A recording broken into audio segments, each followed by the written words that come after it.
Hello and welcome to Witness. I'm Raghi Omar. In the 1850s, the world was suffering from what can only be described as gold fever. Huge numbers of prospectors, miners, and just hopeful amateurs were swept up in the madness. They packed their bags and headed to wherever the next discovery was, from California to Alaska to Australia. Well, today there's a new gold rush, but it's in a place most people wouldn't associate with gold: Mongolia. Because of drastic climate changes, people who used to farm have lost their livelihood and nomads can no longer survive. So they claw at the earth with any means at their disposal, desperate to strike it rich.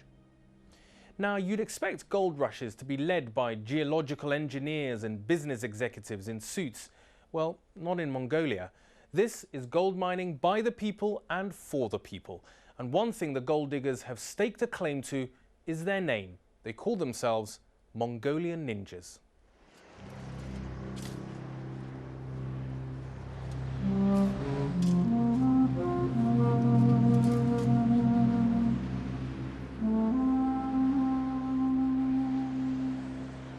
It's early morning and Naranku and her family are walking to work.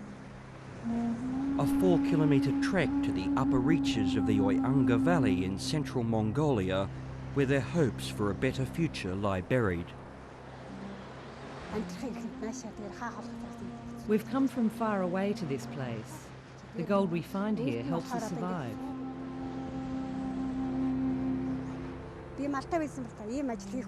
If we had herds, I'd be milking my cows and sheep. We're struggling to make a living here because we don't have herds and no source of income.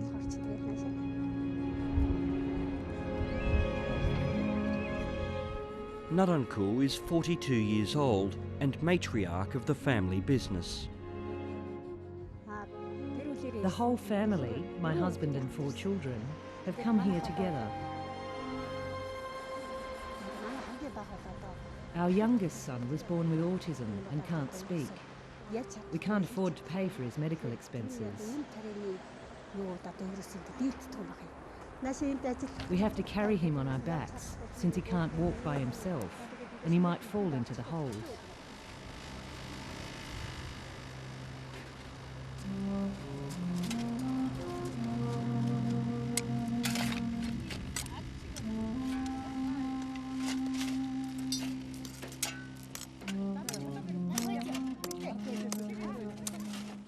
Like tens of thousands of other poor Mongolians, they're taking part in what is probably the 21st century's biggest gold rush.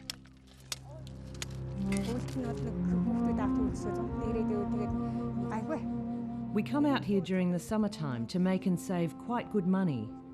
In winter there's no work, so we need to make money to pay for our winter supplies. It's a big job.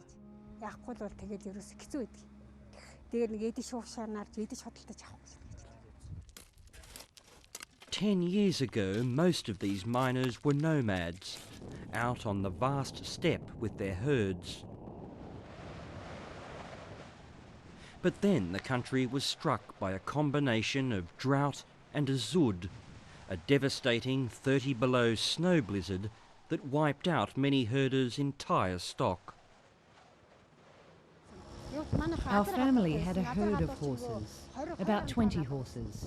They froze to death. Since then, the only viable employment for this family has been mining.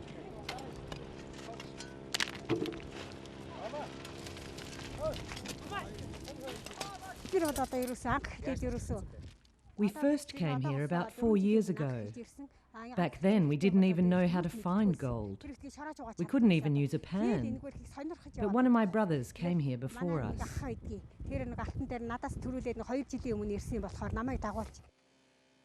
Naranku's brother, Dorju, passed on his prospecting skills to all of his extended family.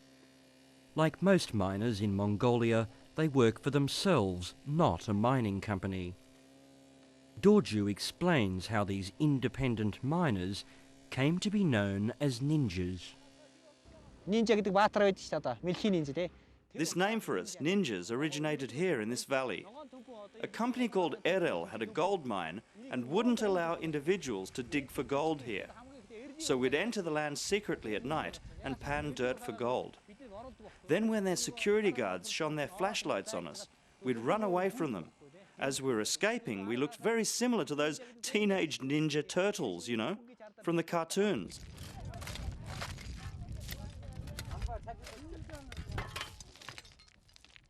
Most of the mining families work with their children, some as young as 5 or 6 years old.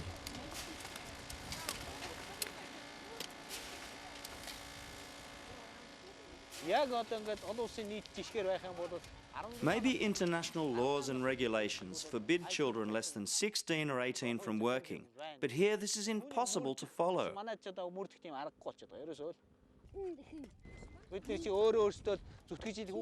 We have to work with our children to survive.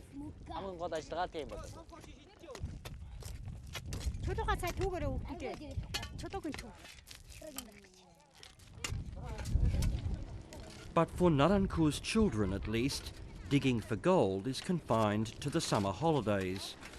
She insists that they complete a proper education.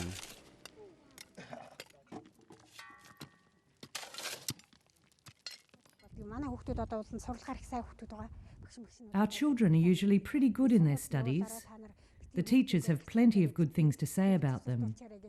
They tell us not to take our children out of school because we're poor.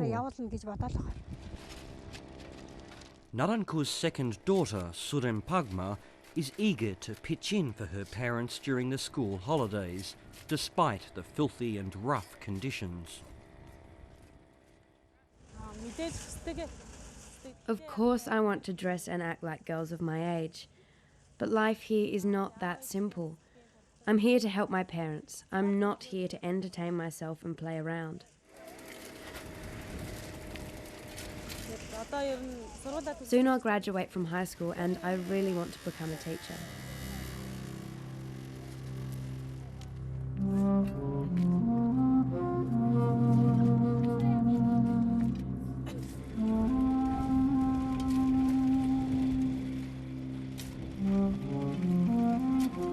After sifting and panning, the precious flecks of gold can be seen at the top of the pan. Today they find about $17 worth of gold. Barely enough to survive, but their neighbours have struck it rich.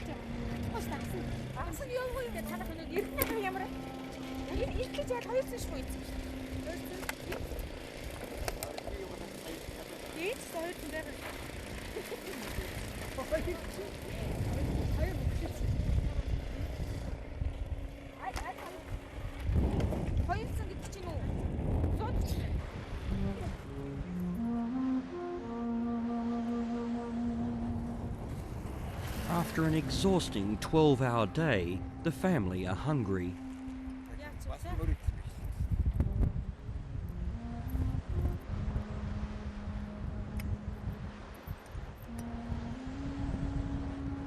At night, there's a lot of drinking in the ninja camp. Naranku is quick to get the family safe inside the felt gur that is home.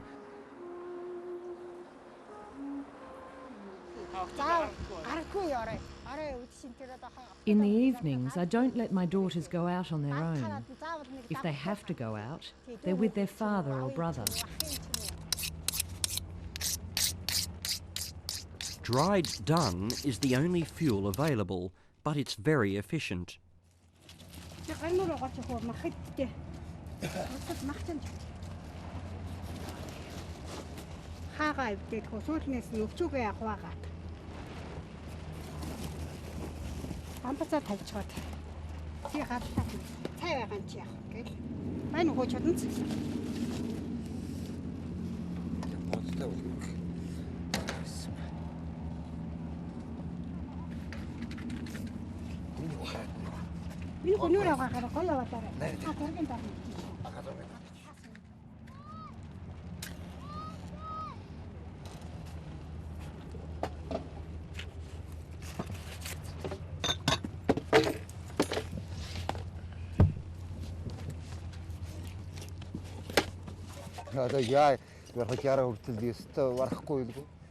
I probably can't work like this until I'm 60.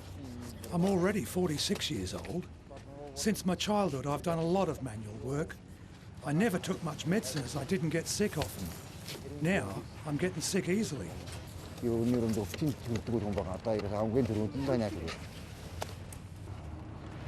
Naranku's husband, Nemekbaya, yearns for his former life.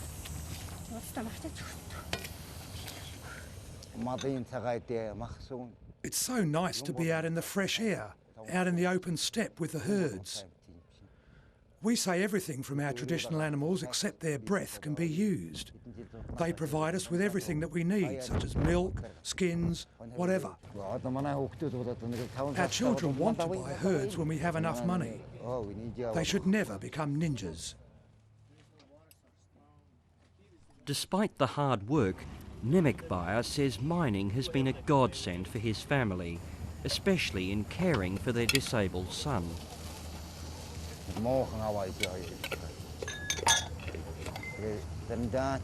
He barely utters words such as daddy and mummy.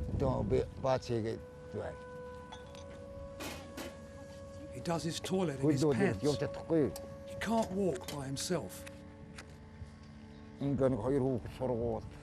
But two of our children are studying at school. We're making enough money to buy uniforms for them, but it leaves us short of money for food.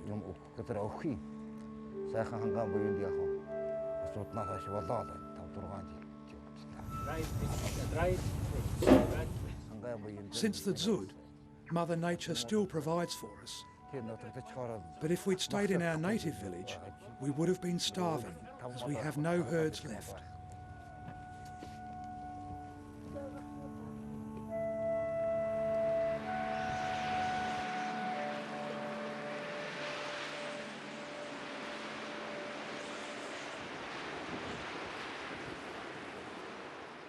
Gold mining in Mongolia hasn't just transformed people's lives, it's changing the whole landscape and environment. Join me after the break to see what I mean.